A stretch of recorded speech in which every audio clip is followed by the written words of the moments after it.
The Zorith Empire had ruled the stars for 12,000 years, their ships numbered in the millions.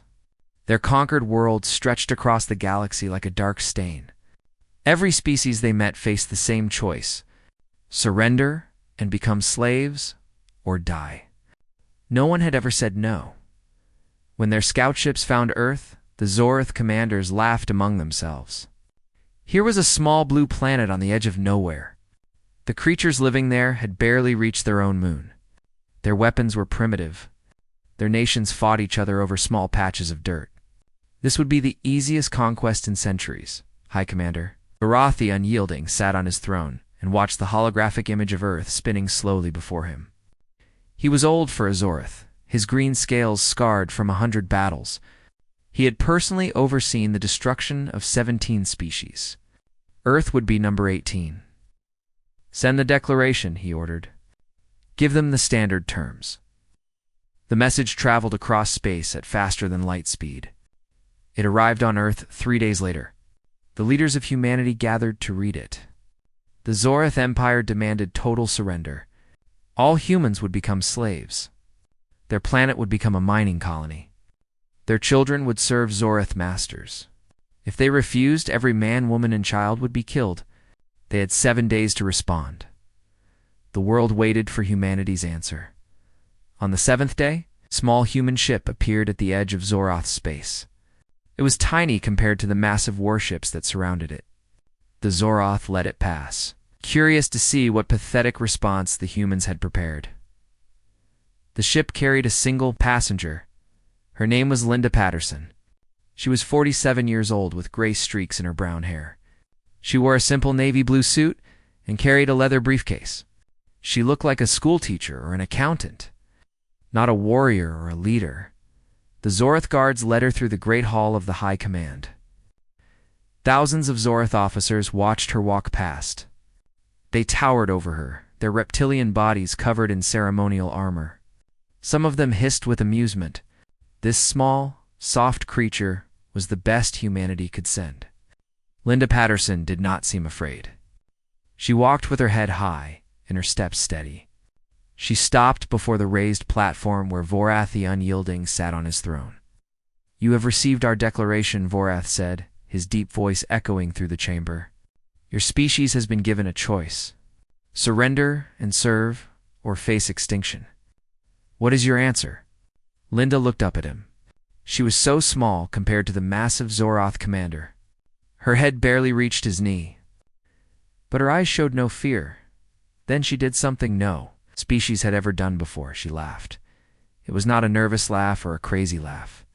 It was the warm, genuine laugh of someone who had just heard an excellent joke. The sound filled the silent chamber. Every Zoroth in the room froze. In 12,000 years, no one had ever laughed at a declaration of war. They did not know how to react. "I apologize," Linda said, still smiling. "But before I give our official response, my government asked me to show you something." She opened her briefcase and pulled out a magazine. It was a simple thing, printed on glossy paper with colorful pictures. The kind of magazine humans sold in their stores for a few dollars. She held it up so the Zorath could see the cover. It showed a massive structure floating in space. It was beautiful and strange, made of gleaming metal and glowing with soft blue light. "This is a science magazine," Linda explained. "Anyone on Earth can buy it.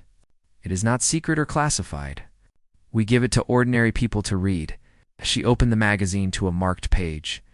"This article talks about our energy collectors around the nearest star to Earth. We have been building them for 30 years. They are nothing special to us. Just basic equipment for gathering power." She turned to another page. "This section discusses our antimatter factories on one of Jupiter's moons. Again, very ordinary. We produce enough antimatter each year to power a small sun." The Zorith commanders were leaning forward now.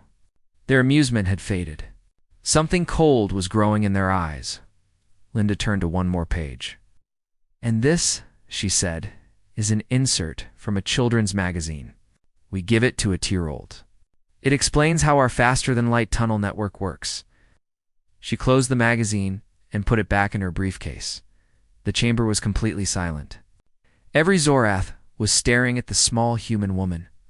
"Hi, Commander," Linda said, her voice calm and clear. "My government wishes me to tell you something important. The ships and technology you have seen from our outer colonies represent about 4% of what we actually have. The other 96% has been hidden and classified for 200 years.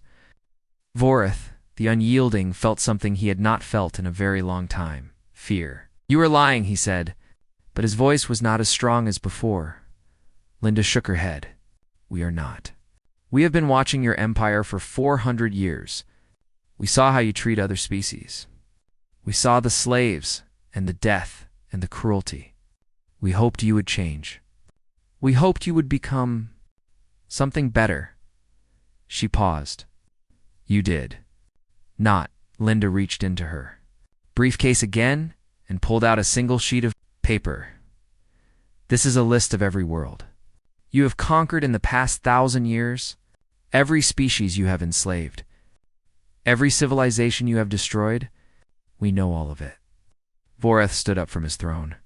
"You dare to threaten the Zorath Empire? We have 3 million warships. We have crushed 100 species," as Linda said simply. And now you have threatened to do the same to us." She turned and began walking toward the door. "Wait," Vorith called out. "What is your answer? What does humanity say to our declaration?" Linda stopped. She looked back over her shoulder at the assembled might of the Zorath Empire, at the commanders and admirals and generals who had destroyed worlds without mercy. "Our answer is simple," she said. "You have 72 hours to free every slave in your empire and surrender completely. If you do not, we will come for you. And if we refuse?" Vorith demanded. Linda smiled. It was not a warm smile this time. "Then you will learn why we have been hiding for so long. You will learn what humans are truly capable of. And I promise you, High Commander, you will not enjoy the lesson." She walked out of the chamber without looking back. The great doors closed behind her. Varath, the unyielding, stood in silence for a long moment. Around him, his commanders waited for orders. They expected him to laugh off the humans' words. They expected him to order the immediate destruction of Earth. But Vorith had not survived 100 battles by ignoring his instincts. And right now, his instincts were screaming that something was very, very wrong. "Double the border fleet," he ordered quietly, "and find out everything you can about what the humans are hiding." He sat back down on his throne and stared at the closed doors. For the first time in his long life, he was not certain of victory. 72 hours passed. The Zorath Empire did not surrender. Instead, they called in ships from every corner of their territory. 3 million warships gathered near their borders. It was the largest fleet they had ever assembled. Vorath, the unyielding, was taking no chances. On Earth, people went about their daily lives. Children went to school. Workers went to their jobs. Most humans did not even know that their species had been threatened with extinction. The government had decided not to cause panic. They knew what was coming next, deep beneath the Rocky Mountains. In a facility that did not exist on any map, a man named Daniel Cooper sat before a wall of glowing screens. He was 61 years old, with a shaved head and tired eyes. He had spent his entire career preparing for this moment. "They are not backing down," said his aide, a young woman named Maria Santos. "The Zorath have assembled their full fleet. 3 million ships." Daniel nodded slowly. "That is a lot of ships. More than I expected. Should we begin defensive preparations?" Daniel stood up from his chair and stretched his old bones. "No, we will not be defending. Send word to Admiral Patricia Vance. Tell her she has full authorization. It is time to wake up the sleepers." Maria's face went pale. The sleepers had not been activated in 200 years. The last time they were used, humanity had nearly destroyed itself in a terrible civil war. Since then, the sleepers had been hidden away, sleeping in the darkness of space, waiting. "Are you certain?" Maria asked. "I am certain. The Council has approved it. We gave the Zorath a chance to walk away. They chose war instead." Daniel turned to face the main display, which showed a map of the entire galaxy. May God have mercy on them, because we will not. Far away, in the asteroid belt between Mars and Jupiter, something ancient began to stir. For 2 centuries, the asteroids had drifted silently through space. They looked like ordinary rocks, covered in dust and ice. Scientists studied them. Mining ships passed them by. No one ever looked too closely now. The rocks began to move. What had appeared to be natural stone cracked and split apart. Beneath the camouflage, gleaming metal holes caught the distant sunlight. Ships emerged from their hiding places. But these were not ordinary ships. They were enormous, each one larger than a small moon. Their weapons bristled from every surface. Their engines glowed with power that had been sleeping for 200 years. The sleeper fleet was awake. Admiral Patricia Vance stood on the bridge of the carrier. Endless dawn. She was 53 years old, with silver hair cut short and dark skin marked by old scars. She had waited her entire life for this day. Her grandmother had commanded a sleeper ship in the last war. Now it was her turn. Status report, she said. All 7 sleeper fleets are online, her officer reported. 140,000 capital ships are operational. Fighter wings and support vessels are deploying now. We will be at full strength in 6 hours. Patricia looked out the main window at the ships emerging from their asteroid hiding places. Each one was a masterpiece of human engineering. Each one carried enough firepower to destroy a planet. The Zora think they know what war looks like, she said quietly. They have never fought humans. At the border of Zorath space, the alien fleet waited in perfect formation. Admiral Kestar commanded the largest battle group. He was nervous, though he would never admit it. The human woman's words had unsettled him, but he was a warrior of the Empire. He would not show fear. His communications officer suddenly jumped from his seat. Admiral, we are detecting something at the edge of sensor range. Ships are coming out of faster-than-light travel. Kestar straightened in his command chair. How many? The officer's scales went pale. His hands trembled as he checked his readings again and again. Admiral? I count thousands. No, tens of thousands. They are still coming. On the main display, the human fleet appeared like stars being born. Ship after ship after ship emerged from the darkness. They were huge, far larger than anything the Zorath had ever built. Their hulls were black as night, marked with strange symbols that glowed with blue light. Kestar felt his blood turn cold. All ships, open fire. He screamed. The Zorath fleet launched everything they had. Missiles streaked across space. Energy beams cut through the void. Thousands of weapons fired at once, filling the darkness with deadly light. The human ships did not even slow down. Their shields absorbed. The attacks like raindrops falling on stone. The missiles exploded harmlessly. The energy beams scattered into nothing. And then the human ships began to fire back. Kestar had never seen weapons like these. Beams of pure white light cut through Zoroth ships like they were made of paper. Strange projectiles phased through shields and detonated inside hulls. Whole battle groups vanished in seconds. The Zoroth fleet tried to fight. They were warriors, proud and fierce. They had conquered 100 species. But this was not a battle. This was slaughter. In less than 3 hours, half of the border fleet was gone. Ships burned and broke apart. Escape pods fled in every direction. The survivors tried to retreat, but the human fleet was too fast. Kestar's flagship was hit by something that felt like the fist of an angry god. The lights went out. The engines died.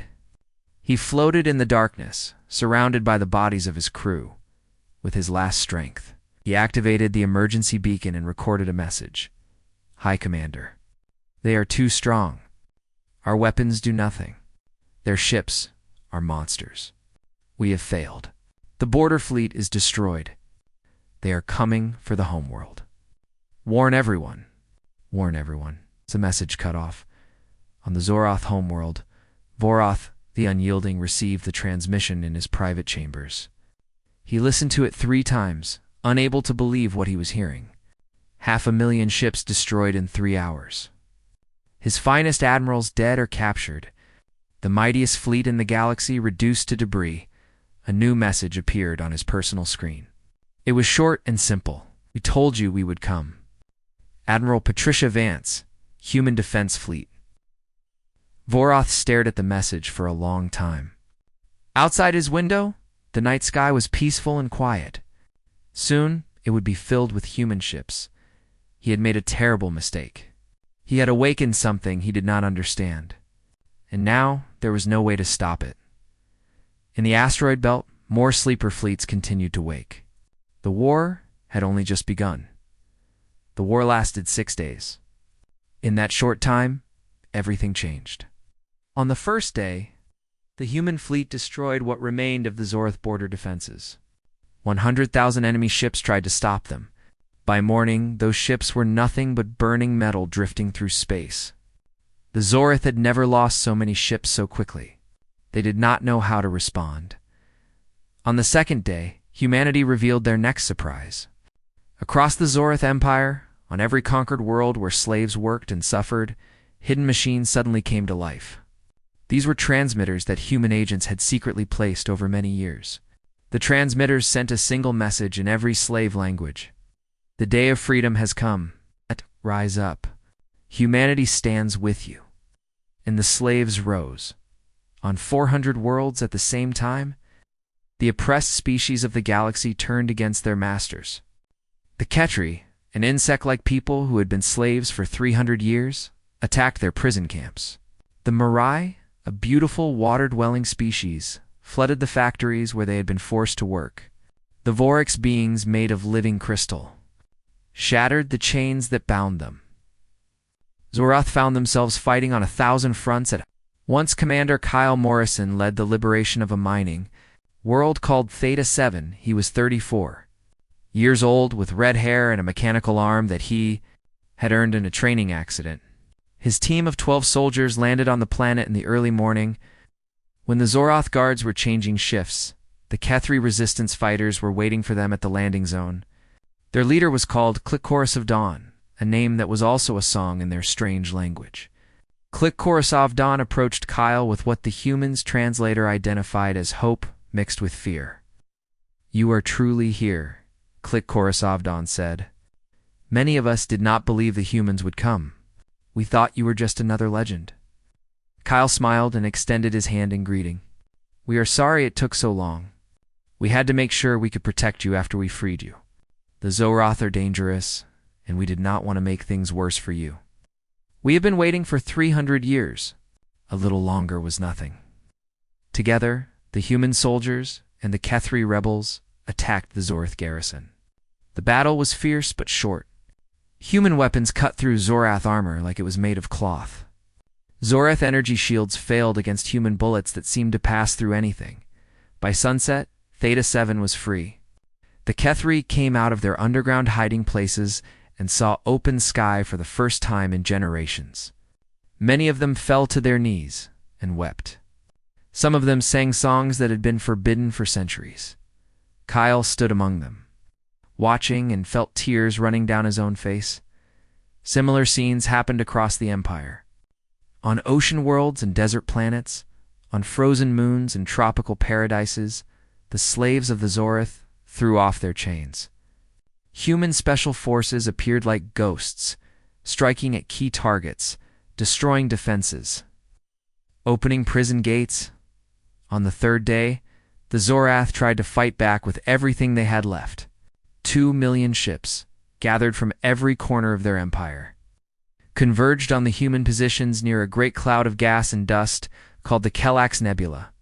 This was their final, desperate attack. Admiral Patricia Vance was ready for them. "Launch the swarm," she ordered. From the cargo bays of human carriers, millions of small drones poured into space. Each drone was about the size of a Zorith fighter, but they did not carry pilots. They were controlled by artificial intelligence, linked together in a network that let them think and react as one. The swarm hit the Zorith, fleet like a wave of intelligent metal. The drones were too small and too fast to hit. They slipped through shields. They found weak points in armor. They exploded with perfect precision. In 3 hours, The Zoroth attack was broken. 1,200,000 ships destroyed. The survivors fled in every direction. On the fourth day, the human fleet reached the Zoroth homeworld. The planet was protected by the greatest shield ever built. For 12,000 years, no enemy had ever broken through. The shield covered the entire world like an invisible bubble, powered by stations on the surface and in orbit. Lieutenant Commander Rachel Turner sat at the weapons console of the battleship Inevitable. She was 29 years old, the youngest weapons officer in the fleet, and she was about to attempt something impossible. "I have analyzed the shield," she reported to Admiral Vance. "There are 17 points where the energy patterns are not perfectly balanced. If we hit all 17 at exactly the same moment with exactly the right frequency, the shield will fall. Can we do it?" Vance asked. "Maybe it will require perfect coordination between hundreds of ships. One mistake, and the shield will just absorb the attack. Then let us not make any mistakes." The human fleet spread out around the planet. On the surface, the Zoroth watched in terror. They knew what was coming. Their mighty shield, the symbol of their power, was about to be tested. "All ships in position," Rachel announced. "Weapons locked on target, waiting for your order." Patricia Vance took a deep breath. She thought about all the species that had suffered under the Zoroth. She thought about the slaves who had never known freedom. She thought about what it would mean to end this evil empire. Fire.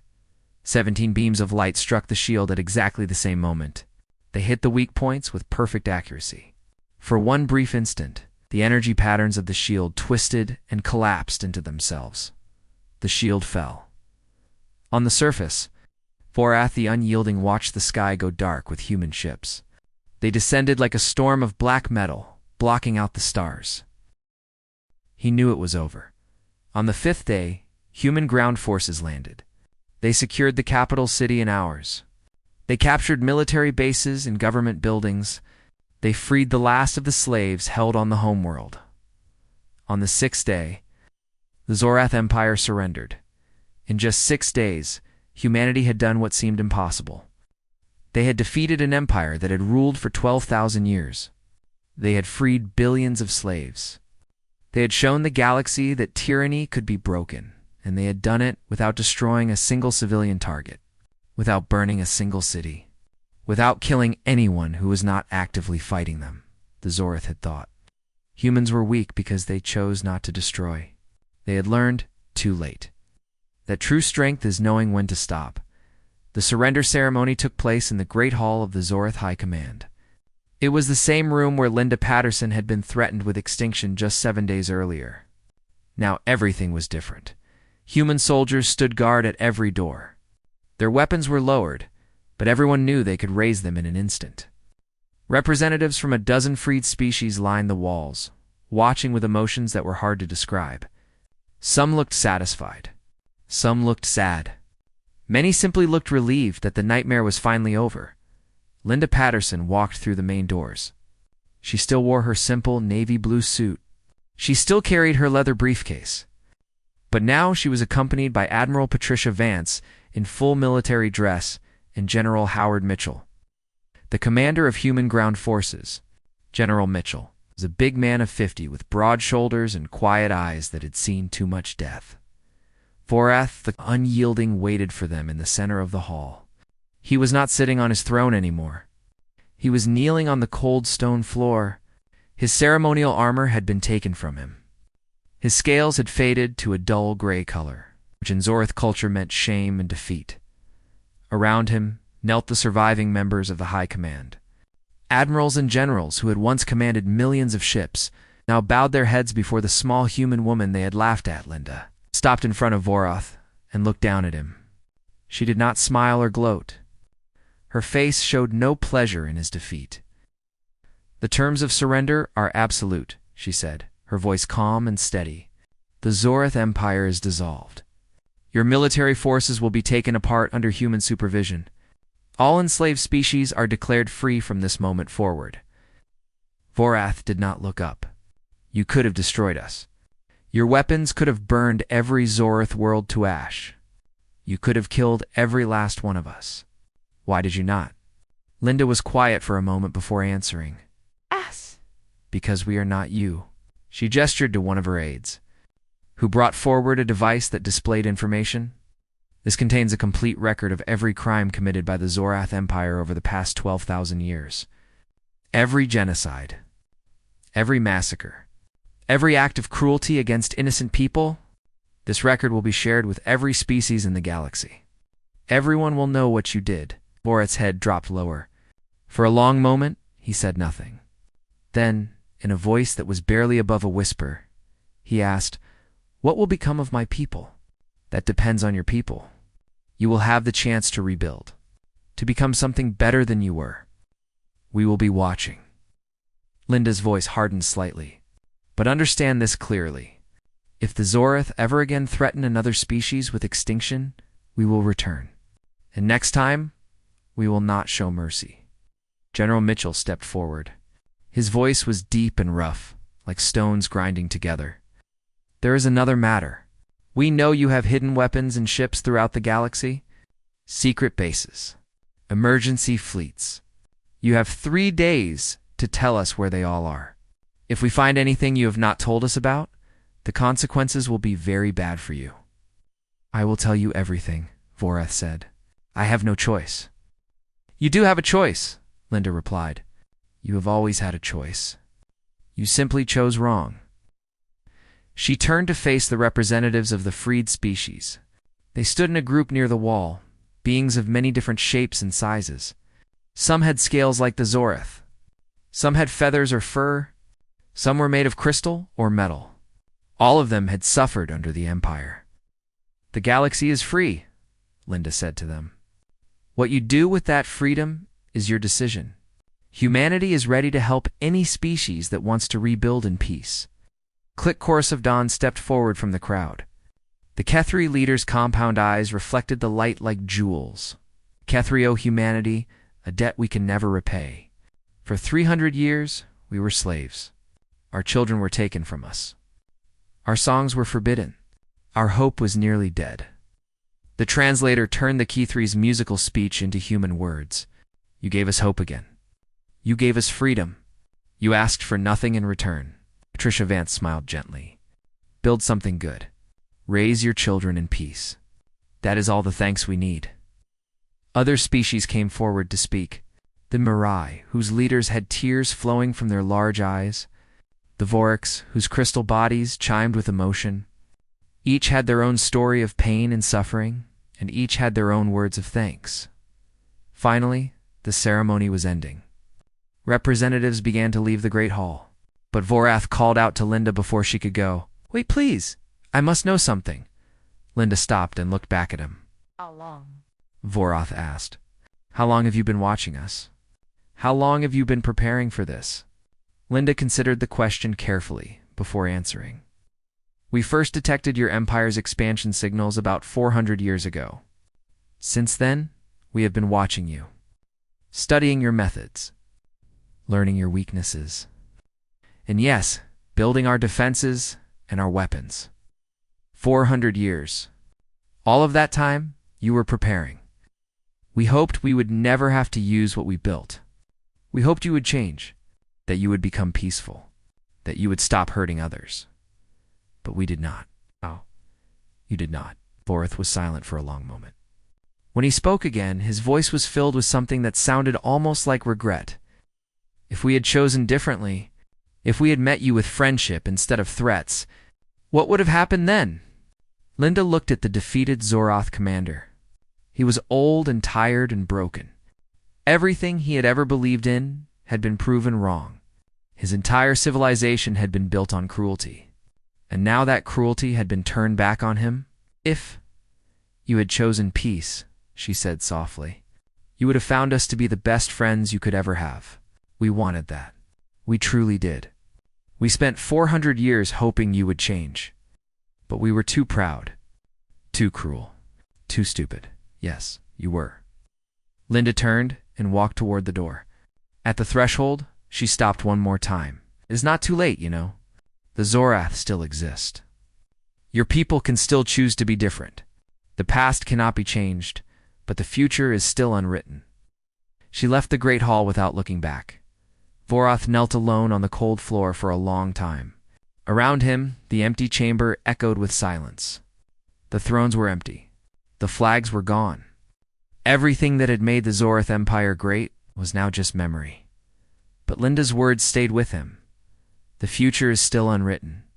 For the first time in his long life, Voroth wondered if there might be another way. 1 year had passed since the fall of the Zorith Empire. In that time, the galaxy had changed more than it had in the previous 1,000 years. On Earth, the city of Geneva, a great celebration was taking place. Representatives from more than 300 species had gathered in a hall built specially for this moment. It was the largest meeting of different peoples in the history of the galaxy. Beings of every shape and size filled the seats. Some breathed air. Some breathed water that flowed through special helmets. Some did not breathe at all.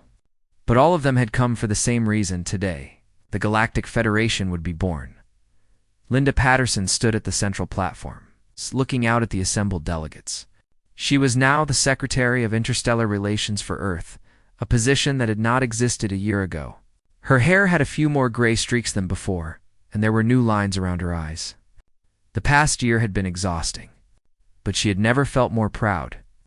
1 year ago, she began, her voice carrying to every corner of the hall, humanity revealed itself to the galaxy. We did not want to do so through war. We spent centuries hoping for a peaceful introduction. A meeting based on respect and curiosity and friendship. She paused, letting her words settle. That hope was destroyed by the aggression of the Zoroth Empire. We were forced to act. Not just to protect ourselves, but to protect all the species who had suffered under Zoroth rule for so long. Today we gather not to celebrate that victory, but to begin something new. Admiral Patricia Vance sat in the front row, watching with quiet pride. Beside her was General Mitchell, and beside him were the commanders and soldiers who had fought to make this day possible. The Galactic Federation, Linda continued, will be the first truly fair interstellar government in known history. Every member species will have an equal voice. No matter how big or small, no matter how old or young, every species matters.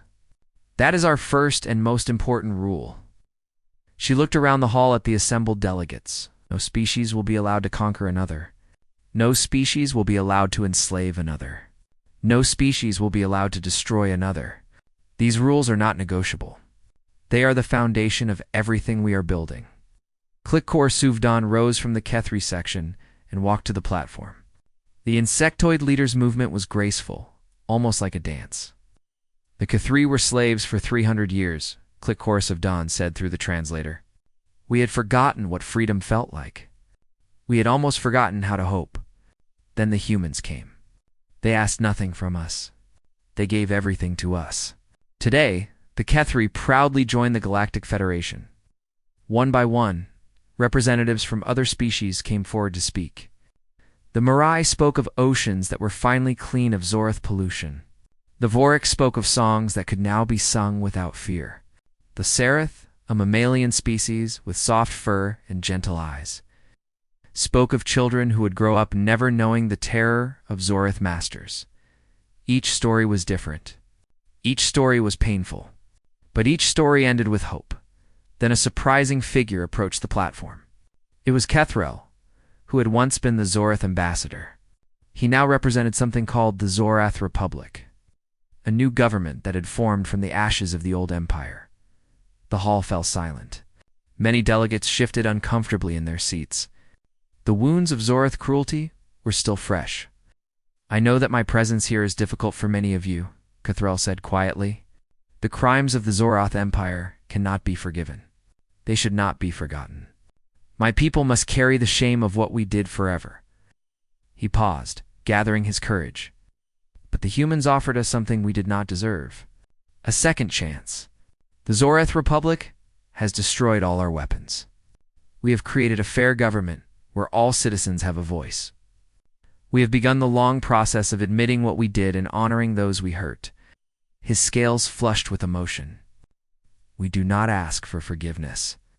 We only ask for the chance to prove that we can change. Linda nodded slowly. The Federation Charter includes rules for species that want to reform. The Zorath Republic has met all the requirements. Their request to join is accepted. There were murmurs throughout the hall. Some delegates looked unhappy, but no one objected. The galaxy was learning to look forward instead of backward. After the ceremony, Linda found herself on a balcony overlooking Lake Geneva. The sun was setting, painting the water in shades of gold and red. Mountains rose in the distance, their peaks touched with snow. Patricia Vance joined her. "We did it," Patricia said. "The Federation is real." "The hard part starts now," Linda replied. "It is always easier to break things than to build them." "Do you think it will work?